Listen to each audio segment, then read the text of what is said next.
Hello parents, this is Sana and welcome करती हूँ next video में। आज जो वीडियो का टॉपिक है ये है कि मैंने होम स्कूलिंग के लिए कौन सा बोर्ड सिलेक्ट किया है। जैसे कि लास्ट वीडियो में मैंने आप लोगों को एक्सप्लेन किया था कि होम स्कूलिंग अगर हमें करवानी है इंडिया में, सो हमारे पास दो ऑप्शंस होते हैं। फर्स्ट ऑप्शन होता है NIOS एंड सेकेंड ऑप्शन होता है IGCSE बोर्ड। ठीक है, तो यहाँ पर वो आपका डिसीजन है कि आपको क्या करना है। जो NIOS बोर्ड है वो NCERT को फॉलो करता है। जो हमारा, अगर मैं सिंपल लैंग्वेज में आप लोगों को समझाना चाहूँ, जो हमारा दिल्ली बोर्ड होता है वो CBSE का जो करिकुलम होता है NIOS NCERT को फॉलो करता है, जिसके बाद जो है आपका बच्चा आगे कॉम्पिटिटिव एग्जाम की तैयारी कर सकता है, जो भी गवर्नमेंट जॉब्स के एग्जाम होते हैं। दूसरा जो ऑप्शन होता है वो कैम्ब्रिज बोर्ड होता है, जो कि इंटरनेशनल बोर्ड होता है। जैसे कि हमारे जो इंडिया के जितने भी सिटीज़ हैं उसमें आप लोगों ने सुना होगा कि कैम्ब्रिज स्कूल्स होती हैं, जो IGCSE बोर्ड की जो स्कूल्स होती हैं वो वाला बोर्ड होता है। ठीक है, अब यहाँ पर मैं आप लोगों को ये दो चीज़ शॉर्ट में एक्सप्लेन कर देती हूँ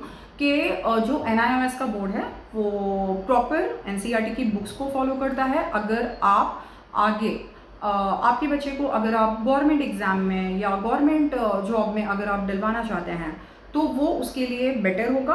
बट यहाँ पर पेरेंट्स जो हैं काफ़ी कंफ्यूज होते हैं कि कैसे करेंगे। जब बच्चा होम स्कूलिंग कर रहा है तो वो एग्ज़ाम कहाँ से देगा और क्लासेस उसकी कहाँ होंगी। तो मैं आप लोगों को ये चीज़ एक्सप्लेन कर दूँ सबसे पहले कि होम स्कूलिंग में हमें डायरेक्टली 10th का एग्ज़ाम देना होता है। बट अगर मैं NIOS की बात करूं तो वहाँ पर 3 टाइप के एग्जाम्स होते हैं। एक 5th में होता है, एक 8th में होता है कुछ, एंड एक 10th में होता है। तो ये हर एक क्लास में देना होता है। बट अगर कैम्ब्रिज बोर्ड की मैं बात करूं तो कैम्ब्रिज बोर्ड में डायरेक्टली 10th में एग्ज़ाम देना होता है। ओके, तो मैंने NIOS को स्टडी किया, लेकिन मुझे कैम्ब्रिज पसंद है, इसलिए मैंने उसको मैंने उसको लाइटली लिया, बिकॉज मुझे उसकी स्टडी नहीं करनी आगे। मुझे कैम्ब्रिज करवाना है तो मैंने उस हिसाब से कैम्ब्रिज को फॉलो किया। ठीक है, अब अगर मैं कैम्ब्रिज बोर्ड की बात करूँ तो कैम्ब्रिज बोर्ड का ऐसा है कि वो इंटरनेशनल बोर्ड है। अगर आगे आपका बच्चा इंटरनेशनल एजुकेशन या इंडिया के बाहर जाकर अब्रॉड स्टडीज़ करना चाहता है तो वो एक अच्छा ऑप्शन होगा आपके बच्चे के लिए। दूसरा क्वेश्चन पेरेंट्स का ये होता है कि अगर होम स्कूलिंग से अगर किसी भी जैसे कोई भी NIOS चूज़ करें या कैम्ब्रिज चूज़ करें तो क्या उसकी वैल्यू होगी।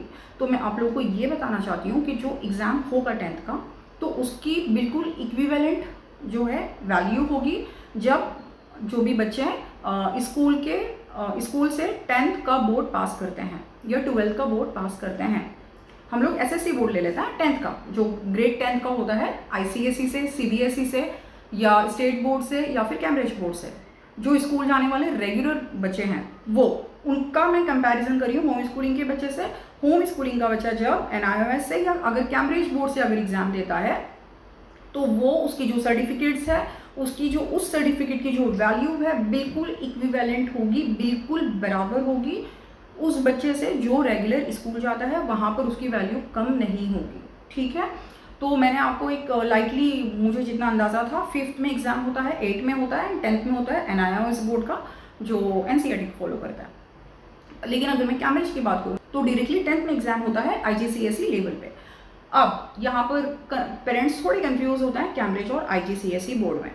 IGCSE ग्रेड 9 और ग्रेड 10 को बोला जाता है और 1st से लेकर 8th तक कैम्ब्रिज बोर्ड बोला जाता है। अगर आप IGCSE बोलेंगे तो कोई भी इशू नहीं है। जैसे हमारी जो सिटीज़ में इंडिया के जो भी स्कूल्स होती हैं, हम लोग कैम्ब्रिज स्कूल्स भी बोल सकते हैं, हम लोग IGCSE बोर्ड की स्कूल्स भी बोल सकते हैं, वहाँ कोई प्रॉब्लम नहीं है। अब यहाँ पर नेक्स्ट ये आता है कि भाई स्कूल का सिलेक्शन कैसे हो। तो मैंने जैसे कि आपको बताया कि आपको डायरेक्टली 10th में एग्ज़ाम दिलवाना है, बट बीच बीच में कुछ ऐसी चीज़ें हैं जो आपको फॉलो करनी है उस बोर्ड के हिसाब से।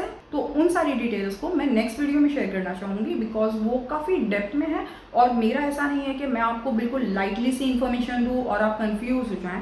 मुझे जो भी इन्फॉर्मेशन देनी है वो फुल ऑन मोड में देनी है, बिल्कुल क्लियर कर रही हैं आपके जो भी डाउट्स हैं। तो बेटर है कि हम लोग इस टॉपिक को नेक्स्ट वीडियो में डिस्कस करते हैं। अगर मेरे चैनल पर फर्स्ट टाइम आए हो तो फॉलो कर लो ऐसे और भी अपडेट्स के लिए। नेक्स्ट वीडियो में मिलते हैं, जब तक के लिए बाय बाय, टेक केयर।